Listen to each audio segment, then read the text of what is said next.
Heavenly Father, Divine Mother, friend, beloved God, Jesus Christ, Babaji Krishna, Lahiri Mahashaya,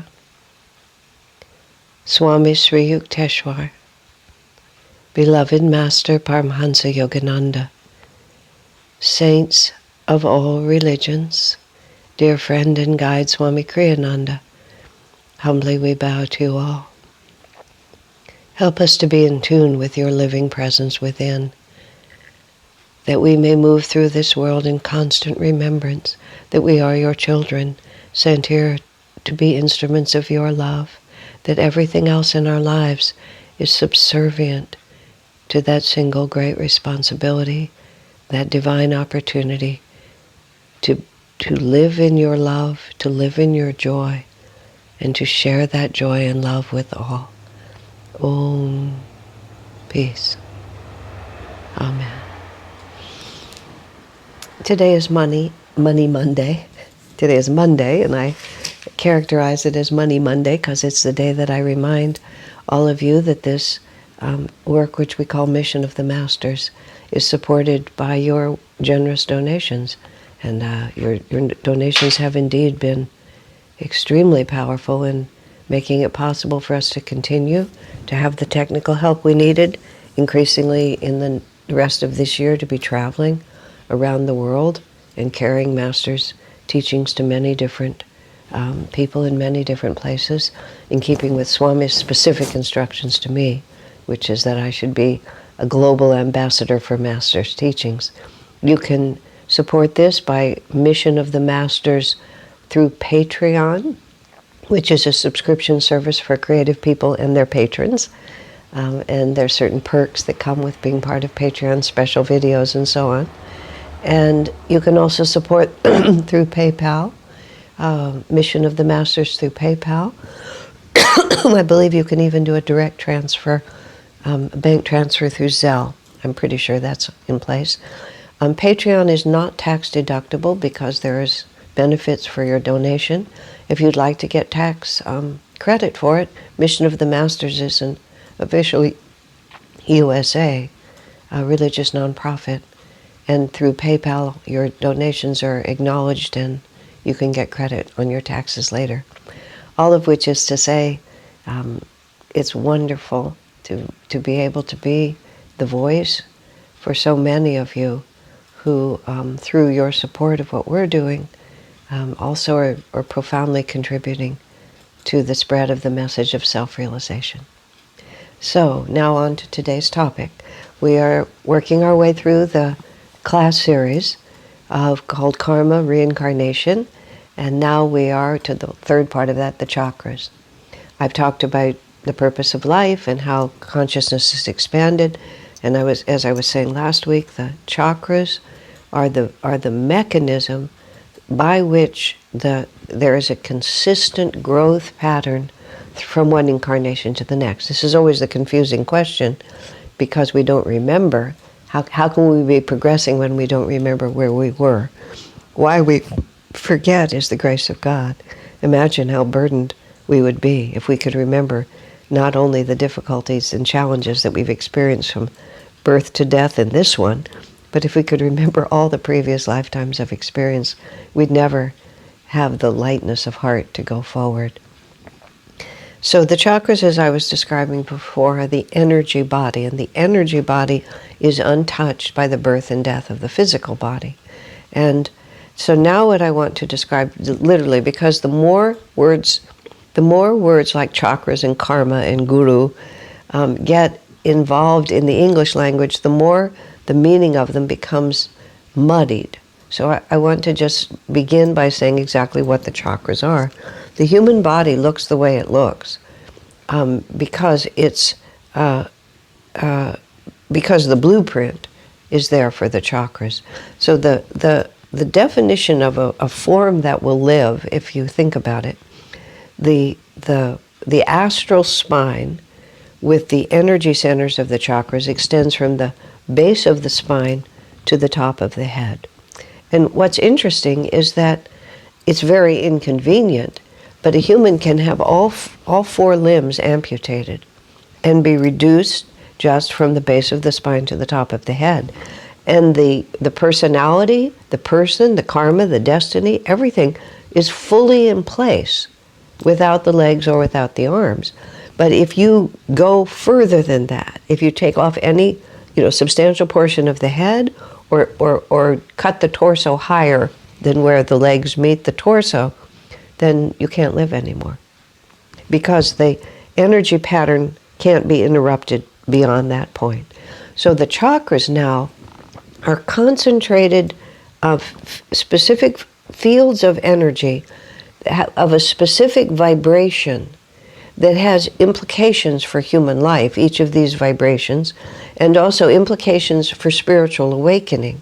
And those chakras run from the base of the spine to the top of the head. The first chakra is approximately where the anus is, just if we were locating it physically. Now bear in mind, there's an energy field, a magnetic energy field, which I was talking about last week, which is the spine. And that energy field creates magnetism. And that magnetism makes it possible for the physical atoms to be drawn into the pattern that we see.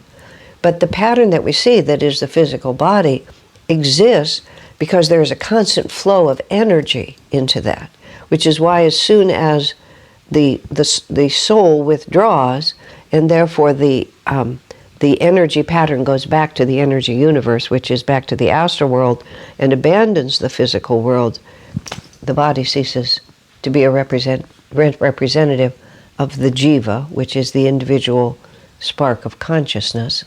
It ceases to represent it. It just becomes like a piece of furniture. The instant that last breath is taken, that last exhalation, it turns into inert matter because, well, not the instant, because there's residual life force for a short period of time, which is why when they take organs out to be transplanted, they have to do it right away, because they have to do it while there's still some remnant of energy there. Otherwise, it's too far gone and it can't be used. And I have to just put in at this point, which is why Swami Kriyananda did not recommend organ donation. Because he said, because there's still life force in the body, and the Jiva has just recently separated from it, and when surgeons come in and start cutting that body, before the Jiva has become necessarily fully conscious of the fact that it is no longer part of that body, it can be very alarming for the Jiva. And at a point of transition where you want to be leaving this world behind, you don't want to be suddenly panicking and trying to go back into the body which is no longer yours. I know that's not a popular idea, and there's many things that could be argued against it, but I always feel obligated to give you Swami's point of view on that subject. So in any case, when the Jiva withdraws, it ceases to be a reality. It just becomes inert because there's no life force energy there anymore. So the first chakra is at approximately where the anus is, and what I was starting to say is it's a radiating force of energy. The chakra itself is not physical. Someone wrote to me once and said they'd had a hysterectomy, which is the second chakra, where the genitals, where the sex organs are, and they had been told that their second chakra was removed. And I said, well, that must have been one heck of a surgeon because they are not physical. You can do all kinds of things to the physical body in proximity to where that energy is vibrating, but no physical energy, no physical entity can touch the energy field itself. That we have this perfectly demonstrated in all the movies. There's so many movies nowadays where they're acting out this truth, where someone dies, and the whole plot of it is the physical body dies, but the energy self remains.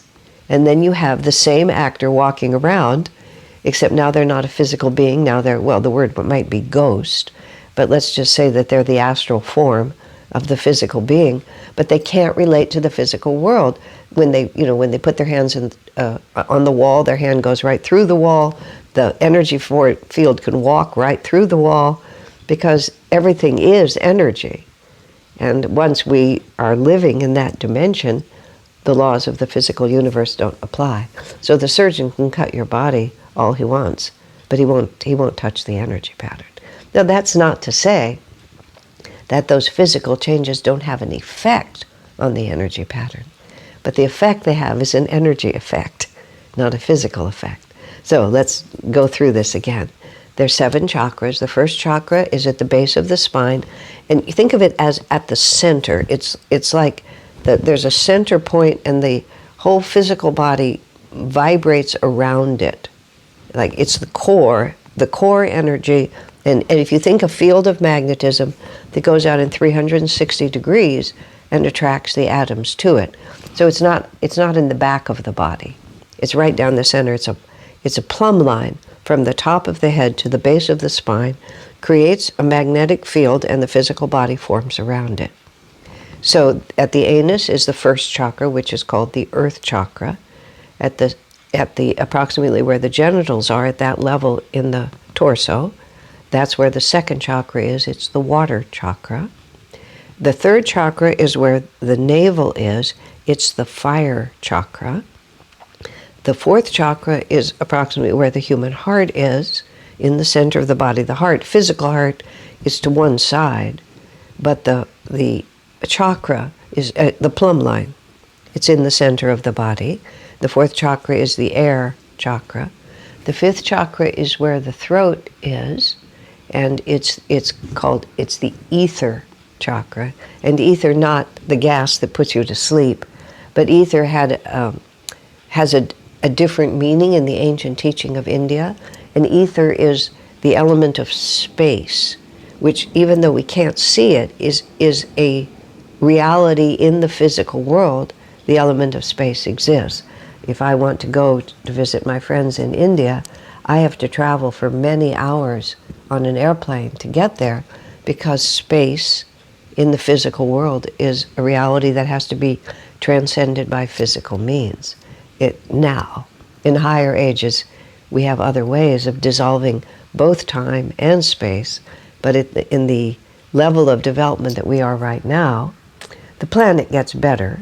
I mean, even already we're dissolving space to a large extent. Several centuries ago, you had to walk the 10,000 miles from here to India. Now you go in an airplane, and the airplanes are getting faster and faster. So even though space is still there, the limitation of space is being dissolved. That's what's being dissolved.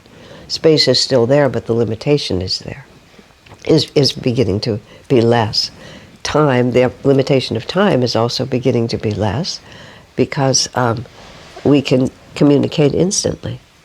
You know, I remember when fax machines first started, and you no longer had to send an airmail envelope across the country, across the world, and it took days, sometimes weeks, to get that airmail envelope from one place to the other. You had to move a physical object through physical space, and then all of a sudden you could slip this piece of paper in America, and it could be picked up in India. And in virtually the same minute. You're just pushing it in on this side and it's coming out on the other side. It's still physical paper. Now we do it with email and so on like that, Zoom calls. We just take it for granted, because time and space the limitations of time and space are being overcome. But I'm digressing.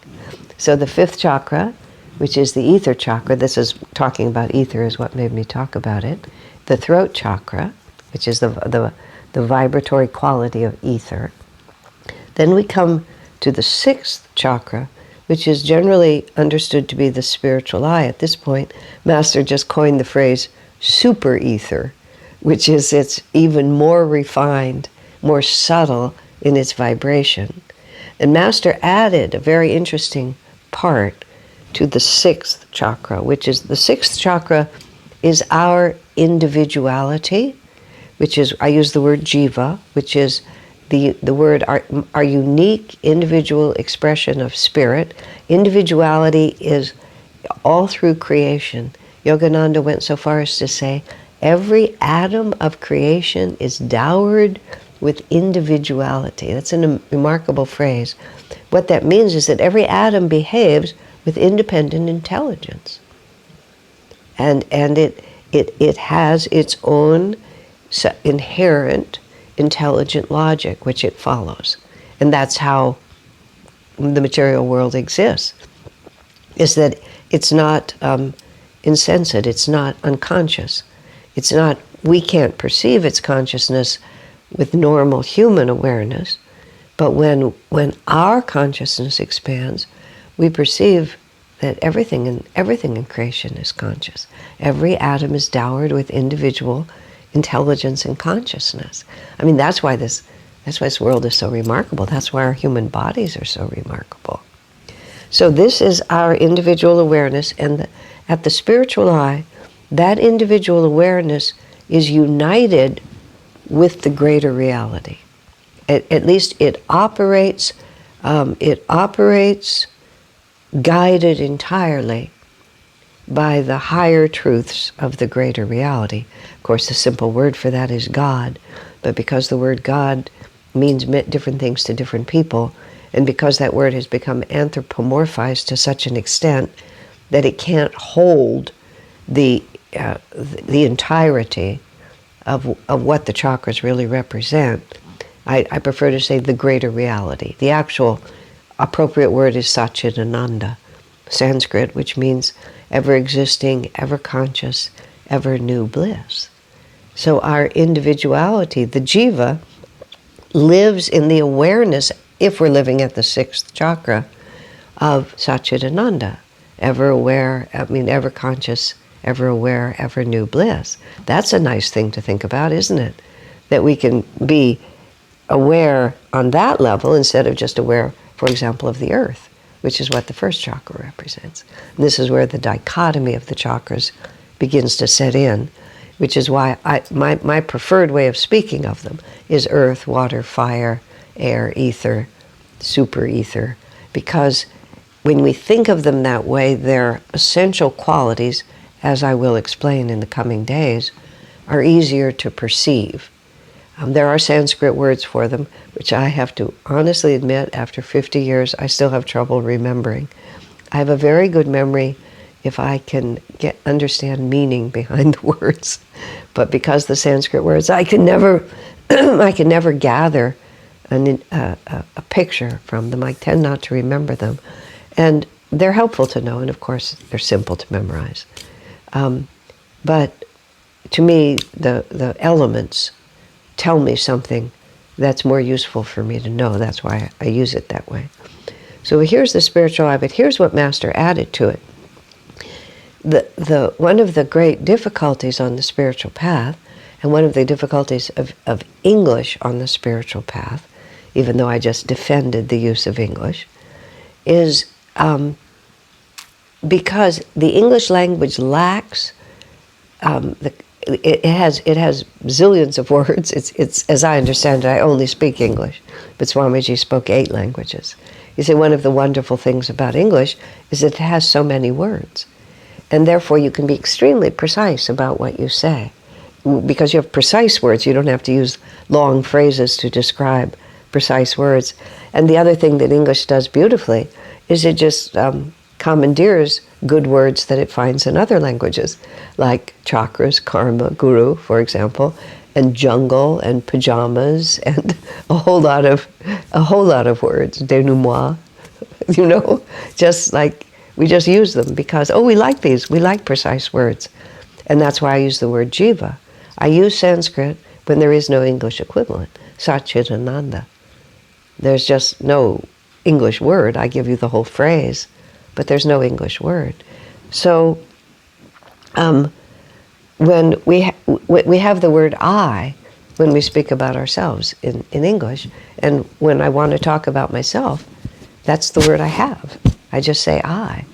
But when I experience myself, that I is so multifaceted. It depends on what my mood is, what I had for breakfast, or whether I had breakfast or not. Whether I'm feeling elevated or depressed, whether I'm in a state of temptation or in a state of freedom, all of those different things.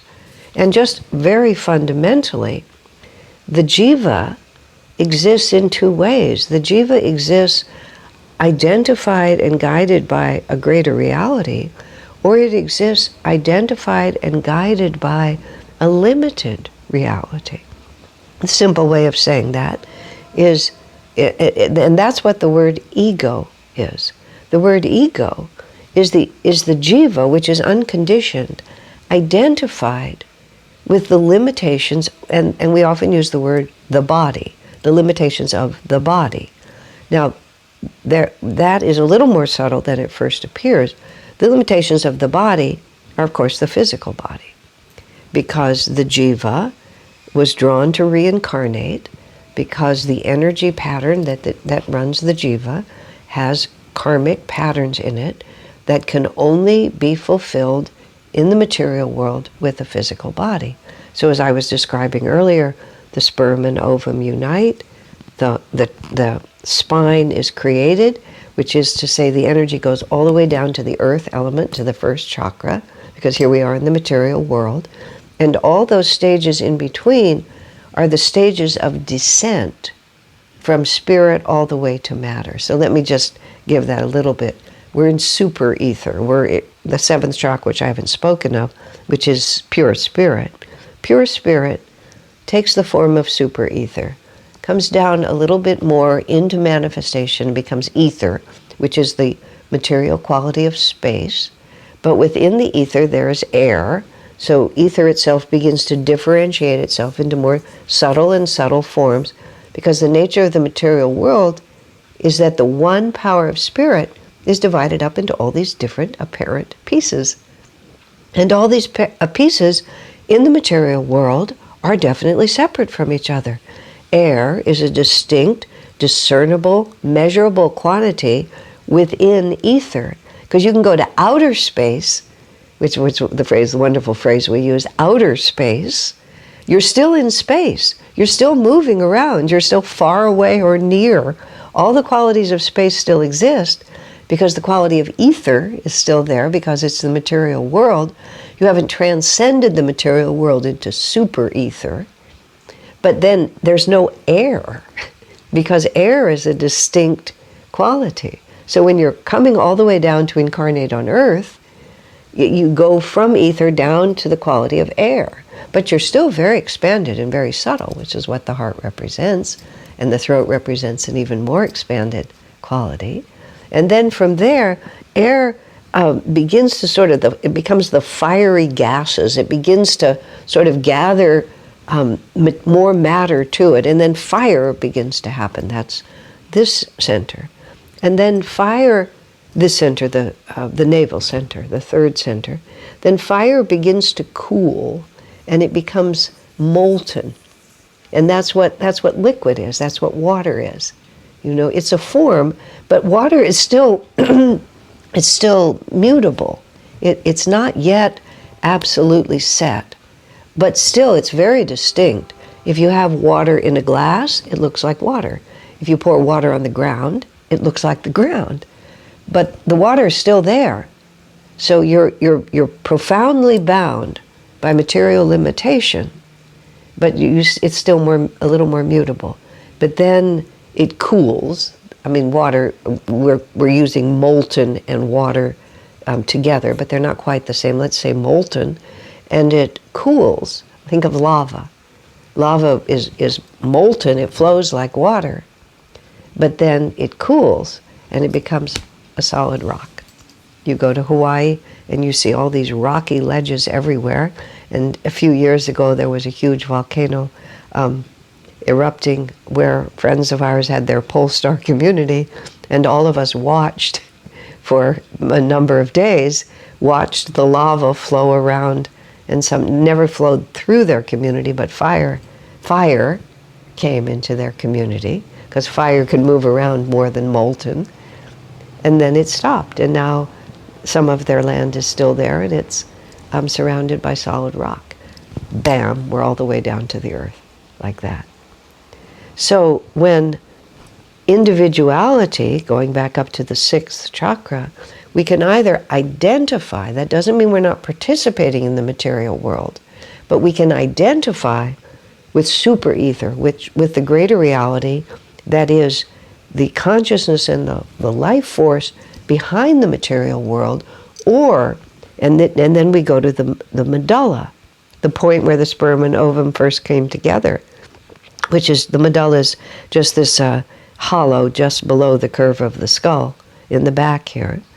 And this is individual self, the jiva, identified with the body. Now, the body, though, still has two meanings.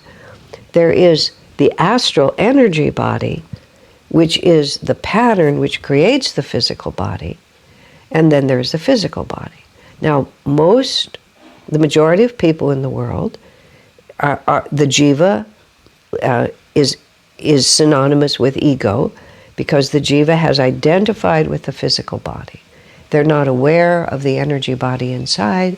They don't know that their life force really emanates from that energy pattern.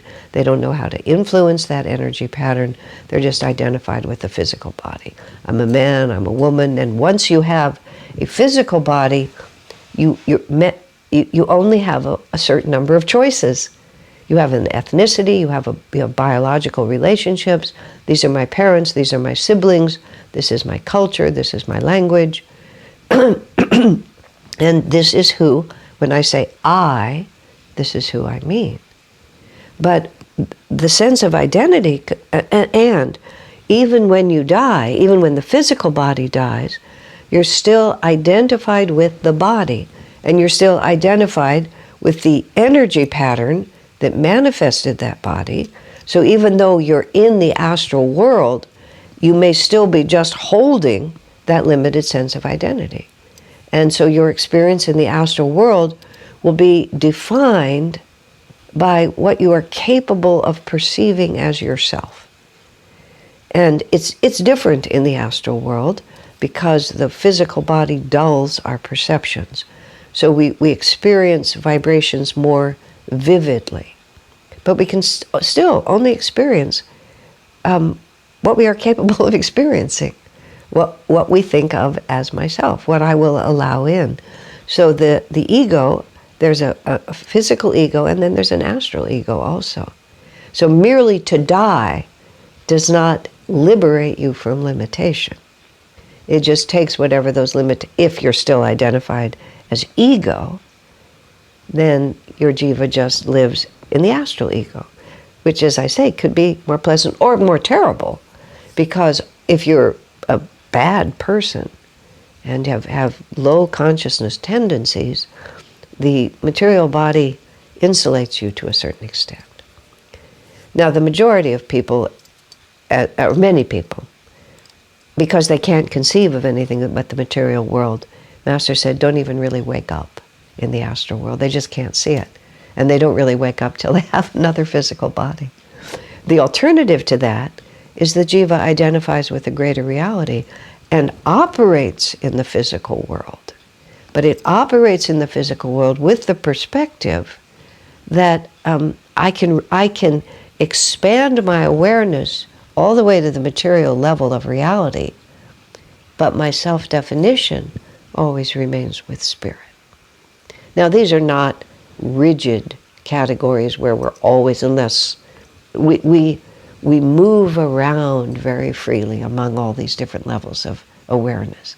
Now, I'm going to stop at this point because I've run out of time, but we are literally in the middle of a sentence, and when we resume tomorrow, we'll continue with this discussion.